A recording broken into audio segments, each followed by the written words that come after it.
इसके आगे देखते हैं मौर्यकालीन के प्रशासन।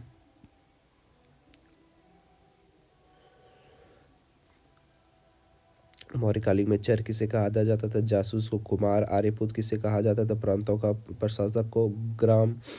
ग्राम। ग्राम क्या होता था? प्रशासक की सबसे छोटी इकाई जिसका मुखिया ग्रामिक होता था। प्रशासन की सबसे छोटी इकाई को ग्राम कहा जाता था। यहाँ से कई बार क्वेश्चन बना गया है। गोप किसे कहा जाता था? प्रशासक। 10 गांवों का शासक। 10 गांवों के शासक। प्रशा सबसे छोटा प्रशासक होता था। 10 गांवों का शासक को गोप कहा जाता था। एस्ट्रोनोमाई। एग्रोनोमाई, ये यहाँ से भी क्वेश्चन एक बार पूछा गया। एग्रोनोमाई क्या था? मार्ग निर्माण अधिकारी। एस्ट्रोनोमाई नगर प्राधिकरण। अब यहाँ से एक क्वेश्चन बना है तो इसका क्या गारंटी है कि आगे इससे क्वेश्चन नहीं पूछेगा? तो चलिए हम लोग पढ़ते हैं। एस्ट्रोनोमाई नगर प्राधिकारी। न्यायालय। धर्म स्थलीय या कंकट शोधन। गुप्तचर संस्था संचार या चर कहा जाता था। गुप्तचर को संस्था संचार या चर कहा जाता था। नायक युद्ध सेना का नेतृत्व करता, ये तो सबको पता होगा। सेनापति सैन्य विभाग का सर्वोच्च होता था, उसे भी अभी भी वही होता है। महामात्य सर्प गुप्तचर विभाग, ये यहाँ से भी क्वेश्चन ये भी पूछा गया है। महामात्य सर्प गुप्तचर विभाग का प्रमुख होता है। सीता भूमि सरकारी भूमि। सीता भूमि सरकारी भूमि। यहाँ से इतने क्वेश्चन पूछे गए हैं, लगता है कि कहाँ से क्वेश्चन पूछ लिया गया। क्वेश्चन यहीं से पूछे गए जाते हैं एग्जाम में। किसी एग्जाम में पूछे जाते हैं, किसी एग्जाम में नहीं पूछे। जिस एग्जाम में पूछ लिया जाता है तो लगता है यार कहाँ से क्वेश्चन पूछ लिया। राजुक। राजुक किसे कहा जाता है? ये भी क्वेश्चन पूछा गया है। मैं घटना चक्र लगाता हूँ, मैं प्रीवियस ईयर का टेस्ट देता हूँ तो मुझे पता चलता है कि ये सारे क्वेश्चन पूछे गए हैं, तभी मैं बता रहा हूँ। ऐसा नहीं कि मुझे भी सर हर चीज़ पता है, मैं पढ़ूंगा मुझे भी याद रहेगी, तभी तो याद है कि यहाँ से पूछे गए हैं।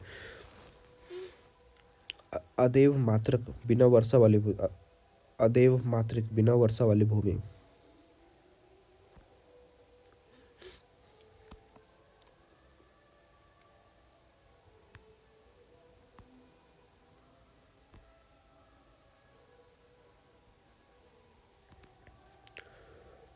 अशोक के समय मौर्य काल में कितने प्रांत थे? अशोक के समय मौर्य साम्राज्य में 5 प्रांत थे जिन्हें चक्र कहा जाता। अशोक के समय मौर्य काल में 5 प्रांत था जिसे चक्र कहा जाता था। मंत्री परिषद सम्राट की सहायता हेतु होते थे। तीर्थ। अर्थशास्त्र के अनुसार तीर्थस्थ अधिकारी महामात्र होते थे। तीर्थ अर्थ इसके अनुसार अर्थशास्त्र के अनुसार शीर्ष जो शीर्षस्थ अधिकारी होते थे, सबसे बड़ा अधिकारी होते थे, उसे महामात्र कहा जाता था। और ये देखिए जस्टिन के अनुसार चंद्रगुप्त मौर्य की सेना में 9,000 हाथी थे। तो एक क्वेश्चन ये भी पूछेगा चंद्रगुप्त मौर्य की सेना में कितने हजार हाथी थे? ये कितने हाथी थे? अगर आप जानेंगे तो कह देंगे 9,000 हाथी थे। किसने कहा था? जस्टिन ने कहा था।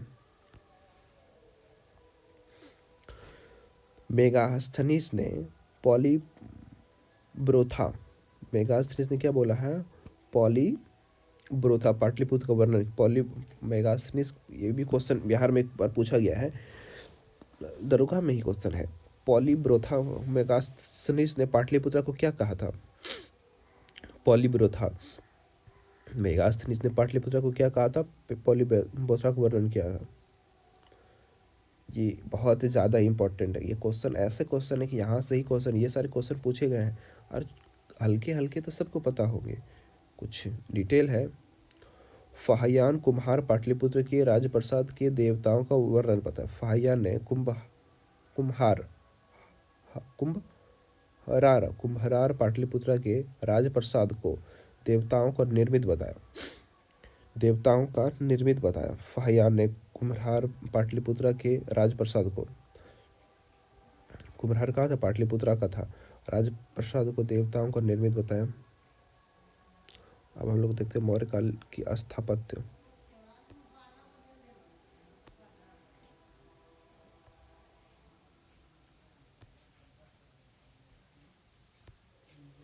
अशोक के स्तंभ लेखों पर यूनानी एवं ईरानी प्रभाव। अशोक के स्तंभ लेखों पर यूनानी एवं ईरानी प्रभाव थे। स्तूप मौर्यकाल सत्यापद की देन। सांची का महास्तूप। सांची का महास्तूप का सारनाथ का महास्तूप। सारनाथ का धर्म राज्य का स्तूप। कहाँ? सारनाथ का धर्म राज्य का स्तूप। भरहुत एवं तक्षशिला स्तूप। भरहुत एवं तक्षशिला स्तूप। पीपर हवा सबसे प्राचीन स्तूप कौन सा है पूछा जाएगा तो कौन सा क्या कहेंगे? पीपर हवा स्तूप। धौली हस्त उदयगिरी पहाड़ियों को काटकर एक शैलकृत हाथी की मूर्ति। देखिए ये क्या है? धौली हस्त उदयगिरी की पहाड़ियों को काटकर एक शैलकृत हाथी की मूर्ति। उस समय पहाड़ को काट के एक हाथी की मूर्ति बनाया और अंग्रेज कहते हैं कि भारत सभ्य नहीं था, हमने आके सभ्य बनाया, हमने उनको सिखाया। अरे आपके आने से पहले ऐसे ऐसे चीज़ हमारे भारत में थे, ये आप नहीं बना सकते। दीदारगंज ये पक्षी का परखम से यक्ष तथा बेसनगर की यक्षिणी की मूर्ति। अब बोलिए कि ये क्वेश्चन नहीं मिला है। परखम दीदारगंज से यक्ष की, क्या दीदारगंज से यक्ष की? और परखमगम से यक्ष तथा बेसनगर से यक्षिणी की मूर्ति। बेसनगर यक्ष एवं यक्षिणी की मूर्ति मिली है। मौर्यकालीन मृत भांडों में सबसे उत्कृष्ट उत्तरकाली पॉलिश वाले मृत भांड। मौर्यकालीन मृत भांडों में सबसे उत्कृष्ट काली पॉलिश मृत भांड मिले। मौर्यकालीन मृत भांडों में सबसे उत्तरकाली पॉलिश मृत भांड मिले। कहाँ क्या मिले हैं? पॉलिश मृत भांड मिलते हैं।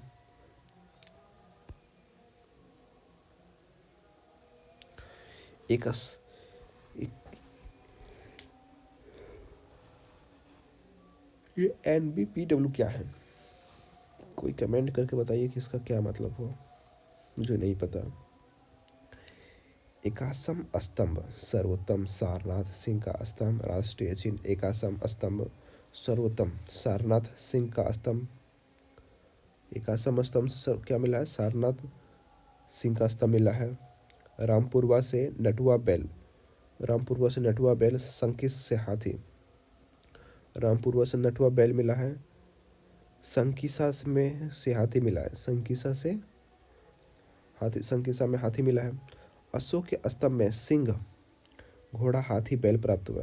अशोक के स्तंभ में सिंह घोड़ा हाथी बैल ये सारे प्राप्त हुए।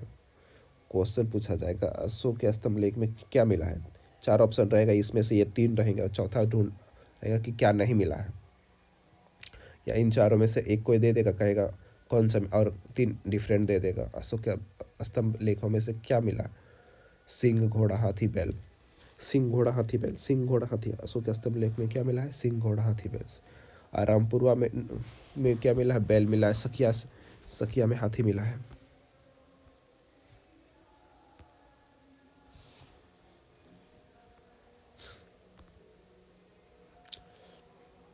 इसके बाद है कर्ण वंश। मौर्यकालीन के बाद ही कर्ण वंश आया। कर्ण वंश के संस्थापक कौन थे? वसुमित्र। कर्ण वंश के संस्थापक कौन थे? वसुमित्र। ये कौन कैसा वंश था? ब्राह्मण वंश था। शासक कर्ण वंश में शासक कौन कौन हुए? वसुमित्र हुए, भूमिमित्र हुए, सुशर्मन आदि हुए। बस इससे इतना ही क्वेश्चन पूछेगा, इससे ज़्यादा कुछ क्वेश्चन पूछेगा ही नहीं। हम लोग पढ़ रहे हैं मगध साम्राज्य उनके समकालीन।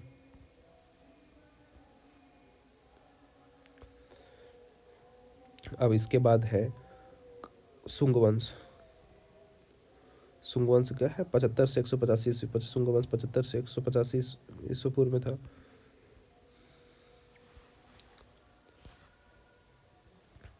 प्रमुख शासक कौन कौन? अग्निमित्र हुए, वसुमित्र, वज्रमित्र, देवभूति इनके शासक हुए।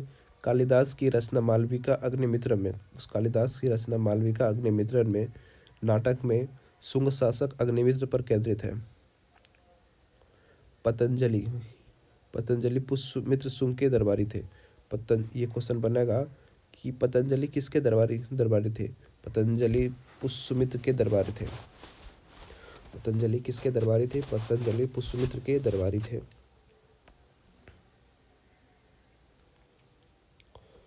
अगर चैनल पर नए हैं तो चैनल को सब्सक्राइब कीजिए। देखिए मैं सुबह आज 1 जनवरी है, मंडे 1 जनवरी सुबह 6 बजे हैं और मैं आपके लिए तैयारी वीडियो बना रहा हूँ। शुंग वंश के संस्थापक बृहदत्त थे। शुंग वंश के संस्थापक कौन थे। बृहदत्त। इसके संस्थापक कौन थे। बृहदत्त को शुंग वंश के संस्थापक बृहदत्त को हटाकर पुष्यमित्र शुंग 185 ईस्वी पर राजधानी पाटलिपुत्र।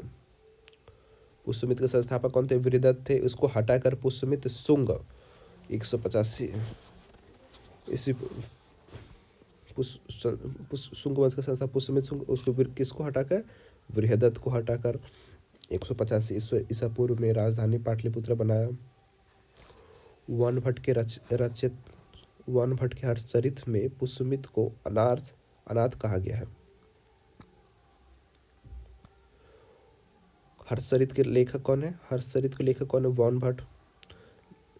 उसमें पुष्यमित्र को क्या कहा गया। अनाथ कहा गया है। हर्षचरित के लेखक कौन है। वानभट्ट है। वानभट्ट ने पुष्यमित्र को क्या कहा था। अनाथ कहा था। पुष्यमित्र शुंग ब्राह्मणवादी था। पुष्यमित्र शुंग कैसा था। ब्राह्मणवादी था। ये क्वेश्चन तो पूछेगा ही नहीं। इसने मिनांडर ये पूछेगा मिनांडर डेमेट्रियस खारवेल के आक्रमण को विफल किया। पुष्यमित्र शुंग ने डेमेट्रियस खारवेल के आक्रमणों को क्या किया। विफल किया। अयोध्या अभिलेख धनदेव के अनुसार पुष्यमित्र ने 2 अश्वमेध यज्ञ कराए थे। पुष्यमित्र शुंग ने कितने अश्वमेध कराए थे। किस अभिलेख में पता चलता है कि 2 कराए थे। पुष्यमित्र शुंग के धनदेव के अनुसार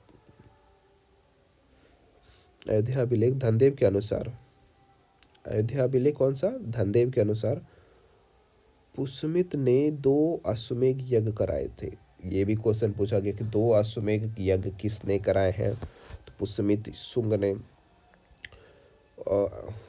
अश्वमेध यज्ञ का वर्णन किस अभिलेख में मिलता है। तो अयोध्या अभिलेख में मिलता है। भरहुत स्तूप का निर्माण पुष्यमित्र ने किया। भरहुत स्तूप का निर्माण किसने किया। पुष्यमित्र ने। सांची स्तूप पर पाषाण वेदिक बनाए तथा सांची स्तूप पर पाषाण वेदिका बनाई। भागभद्र के शासन काल में यवन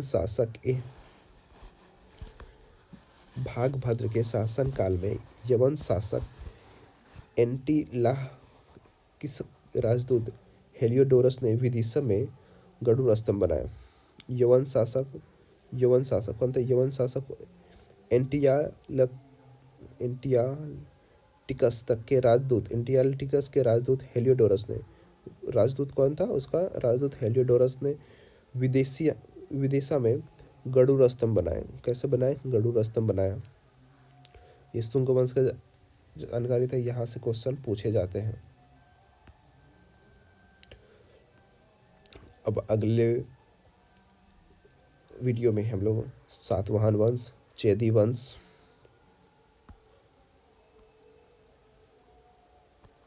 इन दोनों वंश के बारे में पढ़ेंगे। सातवाहन वंश और चेदी वंश के बारे में मौर्य काल में इन दोनों वंश से काफ़ी क्वेश्चन किए जाते हैं। सातवाहन वंश चेदी वंश बनाएंगे और फिर अगले वीडियो में हिंद यवन शासक के बारे में पढ़ेंगे। ये सारी बात पढ़ेंगे। तब तक आप अगर पूरा वीडियो देख लिए हैं यहाँ तक तो चैनल को सब्सक्राइब कर लें। हम मिलते हैं आपसे फिर एक नए वीडियो में इससे अगले टॉपिक में। आपका दिन शुभ हो। एक बार फिर से हैप्पी न्यू ईयर सभी को। नए साल में आप प्रगति करें। एक न्यू रिजोल्यूशन के साथ लेके हमें अच्छे से पढ़नी है और कुछ नया करना है, कुछ अच्छा करना है। धन्यवाद।